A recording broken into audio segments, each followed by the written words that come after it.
Este podcast forma parte de Evox Originals. Disfruta de este avance.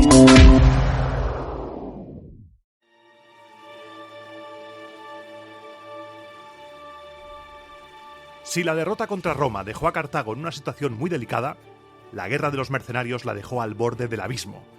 La, hasta hace no mucho, potencia incontestable en la zona mediterránea deberá buscar una manera de prosperar y de pagar la indemnización a la ciudad de las 7 colinas.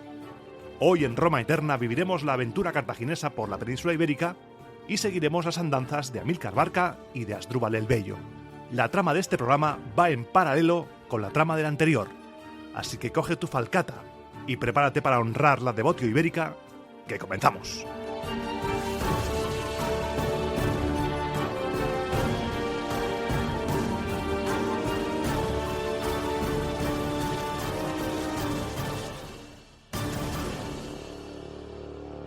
Programa 102 de Roma Eterna y soy consciente de que el programa anterior dejó un cliffhanger difícil de superar.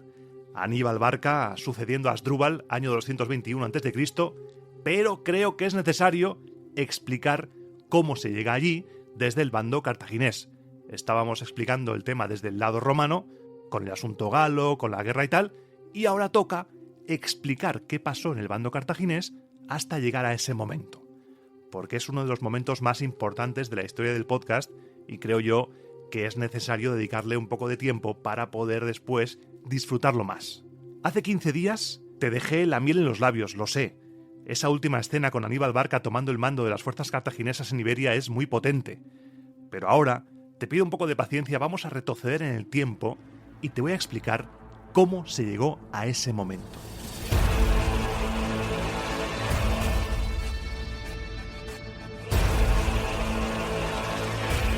Tras la crudísima guerra de los mercenarios, que te narré hace unos programas, con escenas terribles, Cartago estaba pasando por un momento muy delicado, estaba al borde del abismo.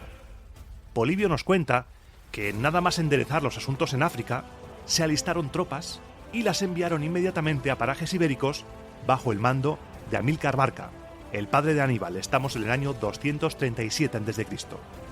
Según esta versión, Amílcar cogió a su hijo Aníbal, que nos cuentan que tenía apenas 9 años de edad, atravesó las columnas de Hércules, el estrecho de Gibraltar, y por eso el escudo de España actual tiene 2 columnas, una a cada lado, las columnas de Hércules, y allí, durante 9 años, sometió a muchos íberos, algunos por la guerra, otros por la persuasión, hasta que en una refriega contra unos hombres muy fuertes, dotados de un gran vigor, se arrojó al peligro con audacia y perdió la vida con valor en el año 229-228, según a quien leas.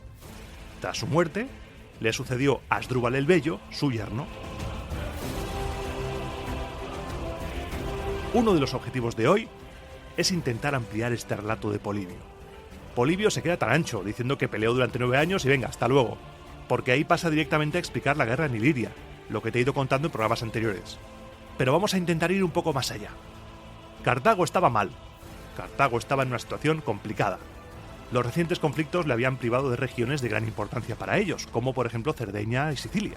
Esa pérdida de territorio supuso una pérdida de ingresos, y esa pérdida de ingresos, sumada a la fuerte y doble además sanción económica impuesta por Roma, tras la Primera Guerra Púnica y tras la jugada de Rata Peluda durante la Guerra de los Mercenarios, hacía que cada vez la situación para Cartago fuera más y más desesperada. Ante este escenario, cuentan las fuentes que el Senado cartaginés se dividió en 2 facciones. Una, que defendía que ante esta situación lo más sensato era afrontarla permaneciendo en África, quedándose ahí y extendiendo el dominio cartaginés sin cruzar el mar. Esa facción estaba capitaneada por Janón. Y otra contraria, que veía que la única opción lógica, posible y cabal de sobrevivir pasaba por expandirse más allá de África. Esta facción estaba encabezada por Amílcar Barca. Permanecer en África no estaba mal tirado, hay que reconocerlo, porque no solo los romanos estaban al acecho. Hacia el este estaban los imperios helenísticos. Así evitaban más guerras, más humillaciones, y con esta opción, Cartago se centraría en tomar el control agrícola del norte de África. Pero esta opción no acabó de cuajar, porque de la misma manera que pasaba en Roma, donde una aristocracia pujante, toda una serie de familias enarbolaban un imperialismo que le proporcionaba pingües beneficios personales, En Cartago habían surgido aristócratas que habían conseguido su fortuna a base de rutas comerciales que ya no existían, y de campañas bélicas que la facción más moderada no quería llevar a cabo. Hacía falta buscar nuevos territorios para sacar beneficio económico. En el fondo, hoy, ayer, siempre, todo es dinero. Todo. Pero según Tito Livio, del que volvemos a recuperar Hola, bienvenido, ¿qué tal, cómo estás? En su libro 21 recuperamos su relato completo más o menos. Para Amílcar la expansión no era algo económico. Para Amílcar era personal.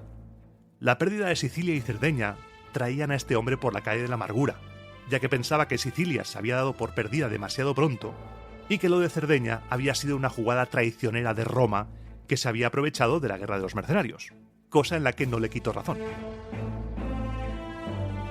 Por eso Livio dice que Amílcar buscaba una nueva guerra con Roma. Amílcar odiaba a Roma y posiblemente, si no hubiera muerto antes de tiempo, hubiera llevado la guerra a Italia él mismo. Esta versión está guapa, esta versión mola, esta versión de odio de algo personal está bien, para una película guay, pero tiene pinta de no ser del todo realista, por mucho que Amílcar posiblemente sí odiara a los romanos mucho más que Brian de Nazaret, Brian al que llaman Brian. Hay muchas hipótesis que se han lanzado desde los investigadores que utilizan la lógica. Por un lado, Cartago no tenía opción de mantener su imperio marítimo porque intentar recuperarlo le enfrentaría de nuevo a una Roma que estaba creciendo, estaba hinchada. Eso se quería evitar a toda costa, porque no se podía sufragar una nueva guerra. El mar descartado, vale. ¿Nos quedamos en África? Si nos quedamos en África, vamos a acabar dependiendo también de los romanos. ¿Nos expandimos por Oriente? Los helenísticos nos pueden dar pal pelo. ¿Qué nos queda? Iberia. Una tierra en la que ya había enclaves comerciales fenicios. Era la opción más sensata si se quería poder pagar la ingente multa que se debía a Roma. Así que, como no hay más remedio, nos vamos a Iberia.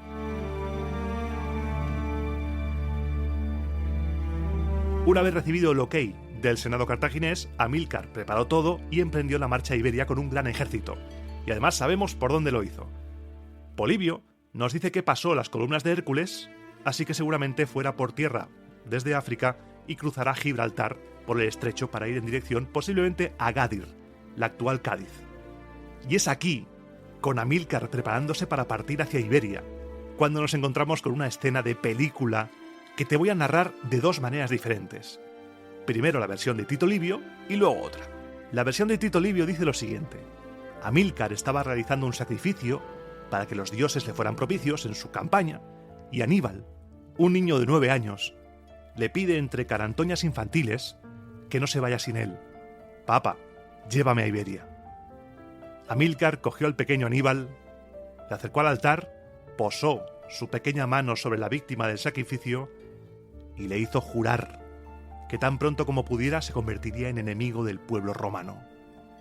Esta escena potentísima, y que más tarde Livio nos cuenta con más detalle, con un Aníbal ya mayor, nos la cuenta Polibio de manera un poco diferente. Este relato, en Polibio, lo cuenta el propio Aníbal, que tras ser derrotado por los romanos años después está en la corte del rey Antíoco, al que ya conoceremos y viviremos sus aventuras. Cuenta el mismo Aníbal que cuando él tenía 9 años y estaba junto a un altar en el que su padre ofrecía sacrificios a los dioses para la campaña en Iberia, su padre mandó a todos que se alejaran. A todos no. Tú, Aníbal, quédate, ven conmigo. Le dijo su padre: acércate. Amílcar le preguntó si quería acompañarle en la expedición a Iberia. El niño, entusiasmado porque su padre le incluía en sus planes, dijo que sí, que por supuesto quería acompañar a su padre. ¿Quién no? Dame tu mano derecha, hijo. Le llevó de la mano hasta el altar y allí le hizo jurar, tocando las ofrendas, que jamás sería amigo de los romanos. No me digas tú que esta escena no te pone los pelos como escarpias. Por eso quiero explicar lo que hay antes de que Aníbal tomara el mando, porque hay estas escenas épicas dignas de una película que todos, en mayor o menor medida, hemos escuchado alguna vez. Pero Amílcar no solo se llevó a Aníbal, se llevó a sus hijos y a unos 20.000 soldados de infantería acompañados de unos 2.000, 3.000 jinetes y de algunos elefantes. Era un ejército reducido porque había que proteger Cartago también, eso lo primero. Y además Amílcar tenía la intención de reclutar soldados en Iberia. Polibio no da detalles al respecto de los movimientos de Amílcar en Iberia. Para ello tenemos que recurrir a Diodoro de Sicilia, Un Diodoro de Sicilia que nos cuenta que Amílcar se había entregado a la demagogia y a ganarse el favor del populacho para conseguir poner en sus manos el mando militar. Esto denota que quizá a Diodoro no le caía muy bien a Amílcar y también denota algo que vamos a ver durante todo el programa de hoy y que te dije cuando empecé a hablar de Cartago, que las fuentes romanas no son objetivas, las fuentes romanas odian a Cartago y no se molestan lo más mínimo en disimular. Ya veremos cuando analicemos un relato al final del programa, ya verás, vas a flipar.